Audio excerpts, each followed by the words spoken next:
Assalamualaikum warahmatullahi wabarakatuh. Bismillahirrahmanirrahim. Alhamdulillahirabbil alamin. Wassalatu wassalamu ala asrafil anbiya'i wal mursalin sayyidina wa maulana Muhammadin wa ala alihi wa sahbihi wa man ihtada bihadihi ila yaumiddin. Amma ba'd. Jamaah Al-Fatih Channel yang dirahmati oleh Allah. Pertama, mari kita bersama untuk selalu bersyukur kepada Allah Subhanahu wa Ta'ala yang telah melimpahkan rahmat dan nikmatnya tanpa pernah berhenti. Maka kata yang paling bijak adalah untuk bersyukur kepadanya.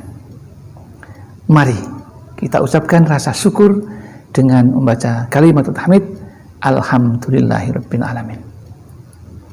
Sholawat dan salam semoga tercurah kehadiran Nabi Muhammad sallallahu alaihi wasallam, Nabi yang kita rindukan syafaatul uzmanya ketika kita di dunia dan di akhirat nanti.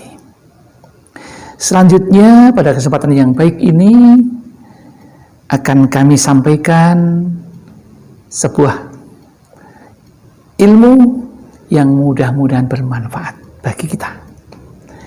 Apa itu? Yaitu dengan judul, sudahkah Anda tahu bagaimana cara Allah mengabulkan doa-doa hambanya? Allah sudah memerintahkan kepada kita untuk berdoa kepadanya, seperti yang tercantum di dalam Al-Quran surat Ghafir ayat 60 yang berbunyi, A'udzubillahi minasyaitonirrajim, Bismillahirrahmanirrahim, Ud'uni astajib lakum. Berdoalah kepadaku Allah, aku atau Allah akan mengabulkannya untuk kalian. Itu Allah sudah memerintahkan kita untuk berdoa. Jadi kalau kita mengaku mukmin, sudah bekerja, tidak berdoa, maka kita akan dikatakan oleh Allah orang yang sombong. Namun begitu juga kalau orang hanya berdoa tetapi tidak mau bekerja, ada yang mengatakan sombong, bohong. Sombong dan bohong. Maka kita sebagai orang yang beriman tentu tidak akan seperti itu. Kita akan mengikuti perintah Allah, yaitu berdoa. Karena doa itu bisa menolak bahaya. Doa itu bisa menjadi senjata orang mukmin. Dan doa itu bisa menjadi mukhul ibadah kita. Atau intisari ibadah kita adalah doa itu. Maka pekerjaan apapun yang kita kerjakan pasti akan diikuti dengan doa bagi orang yang beriman. Terus bagaimana doa yang kita lakukan itu? Ternyata meskipun Allah sudah mengatakan berdoalah kepadaku dan aku akan mengabulkannya untuk kalian, ternyata doa itu terkabul jika ada dua faktor yang melengkapinya. Apa itu? Satu faktor dari si pendoa itu sendiri, yang kedua faktor yang merupakan syarat doa yang dipenuhi. Tapi kita tidak akan membahas dua hal itu. Kita akan membahas bagaimana cara Allah mengabulkan doa-doa hambanya. Nabi Muhammad SAW bersabda, yang artinya tak ada seorang muslim yang berdoa dengan doa yang tidak mengandung dosa dan memutus hubungan silaturahim, kecuali Allah akan memberikan kepadanya satu di antara 3 hal. Jadi orang berdoa itu akan mendapatkan 3 alternatif jawaban pengabulan doa dari Allah. Yang pertama, yaitu dikabulkan doanya seperti yang diminta. Ini pun ada 2 cara Allah mengabulkannya. Yang namanya halan, seketika dikabulkan, ada. Apa iya begitu langsung? Ada. Contohnya, tapi ini Nabi Musa begitu berdoa memukulkan tongkat jebris, langsung dikabulkan. Laut Merah menjadi terbelah menjadi 2. Ya. Begitu juga doa Nabi Ibrahim ketika dibakar oleh Raja Namrud. Nabi Ibrahim berdoa, "Qulna ya narukuni bardan wassalaman ala Ibrahim." Seketika itu api dinyalakan, Nabi Ibrahim tidak terbakar. Seketika dikabulkan. Itu tataran Nabi dan Rasul. Lalu tataran kita orang awam, ada yang muajjalan, yang disegerakan. Ya, ada yang disegerakan. Ya, jadi dikabulkan doanya dengan segera.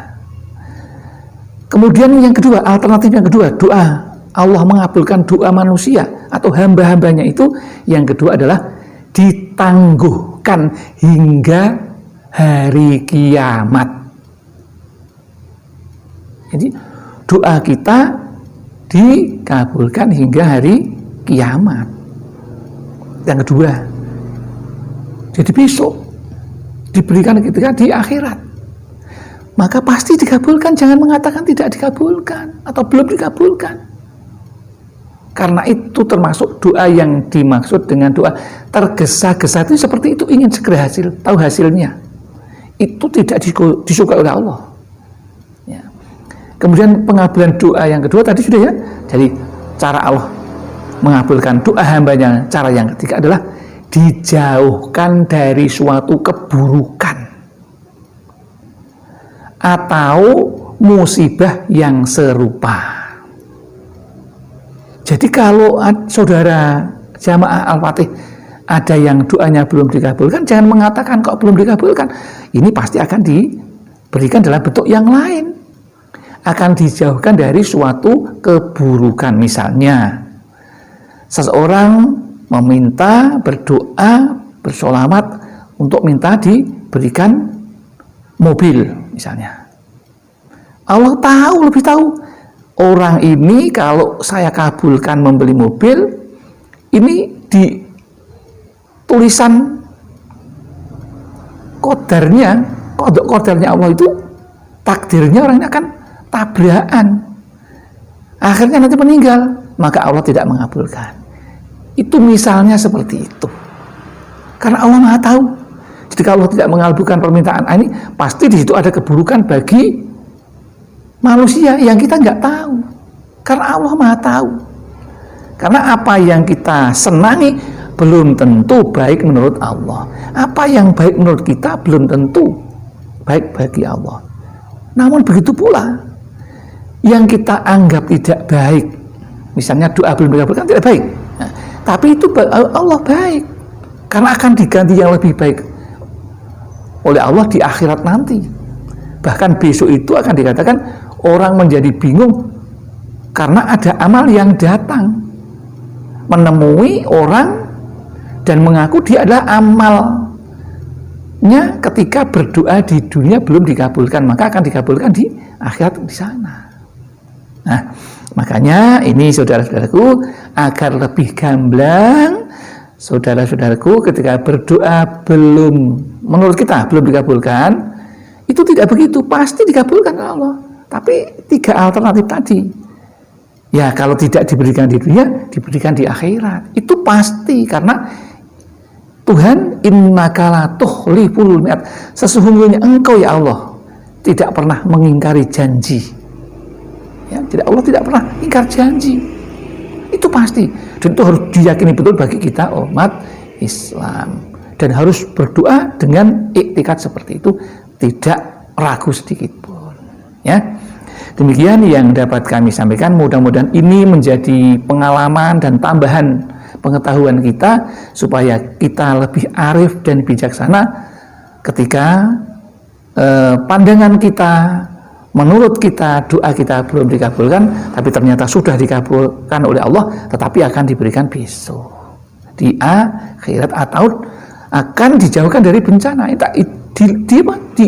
Diganti, diganti dalam bentuk yang lain, tapi dijauhkan dari suatu keburukan. Contoh aja ini, yang baru saja terjadi misalnya, dia mempunyai istri, mempunyai harta yang banyak sekali, punya mobil, dia sedang pergi ke pantai, kemudian akhirnya diseret ombak dan meninggal di sana. Ini salah satu contoh bahwa nasib seseorang bisa seperti itu. Jadi kita mudah-mudahan tidak seperti itu, diberikan permohonannya, tetapi ternyata kita justru malah akhirnya celaka seperti itu. Demikian yang dapat kami sampaikan. Mudah-mudahan ada manfaatnya. Barangkali ada kesalahan, kekhilafan, ini kami yang melakukan. Kalau ada benarnya, itu datang dari Allah Subhanahu wa Ta'ala. Akhirul kalam, billahi taufiq wal hidayah wal inayah wal barakah. Wassalamualaikum warahmatullahi wabarakatuh.